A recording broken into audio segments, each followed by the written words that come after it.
Let's break out of the silent planet. C.S. Lewis, you know, Alice in Wonderland. He also wrote some of the early science fiction books. And his little series of 3 books, which are all really good, starts with the book that is called Out of the Silent Planet. It really is a lovely read if you like reading. It's got, you know, turn of last century, these long and elaborate sentences, the English character of this world.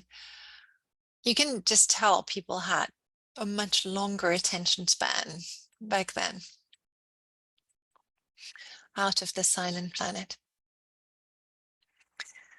The central revelation for the main character, who is a scientist, is that the rest of the universe is connected and lives within a certainty of connection with everything else. The only exception is Earth. And the story is that there is a malignant being that has fallen out with the rest of the spirited crowd inhabiting the universe, and it holds sway over this one planet, our Earth.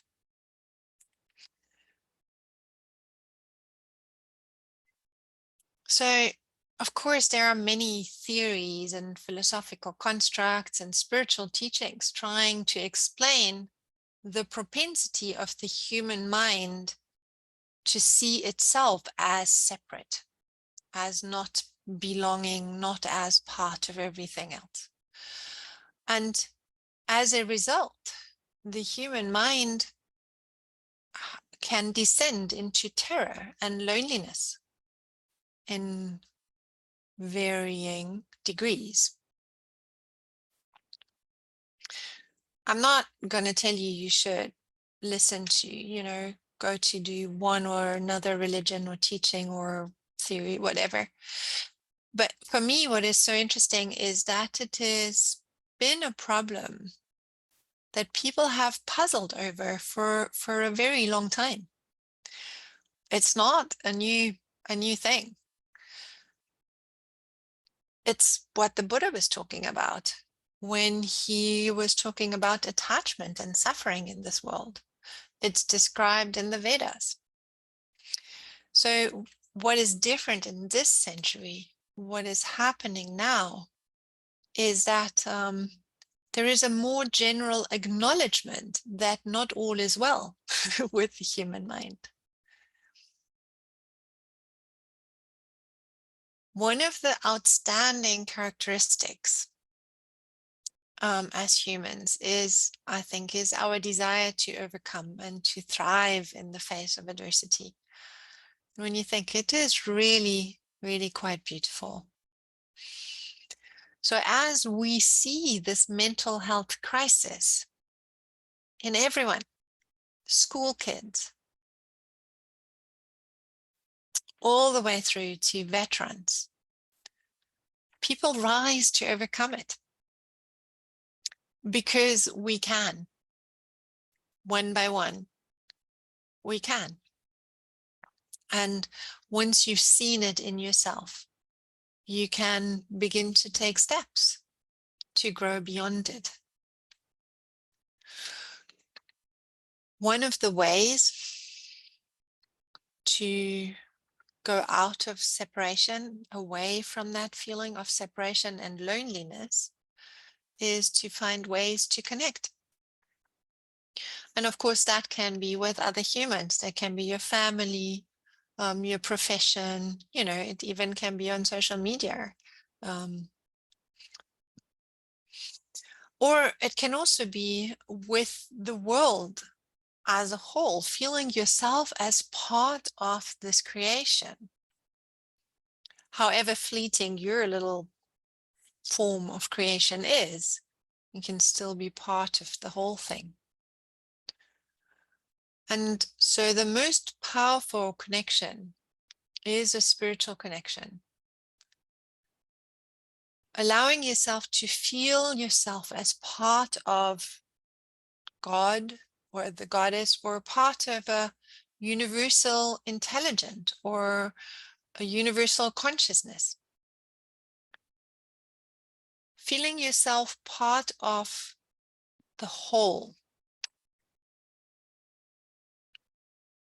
That is a way of finding home to yourself. Because this connection doesn't depend on that changing human experience that happens all around you all the time. Everything changes, shifts all the time and very quickly nowadays. That connection to the whole, the bigger, is a stable connection. And if you can really allow it, it can be a lifeline, because it can hold you and sustain you through absolutely everything. It can make you feel safer and more benevolent towards the world.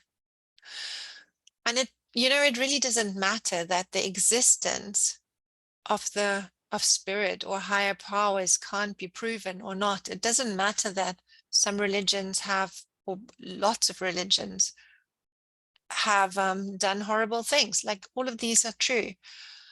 But what is really proven is that your thinking mind, the thoughts that you think, create physical experiences in your body.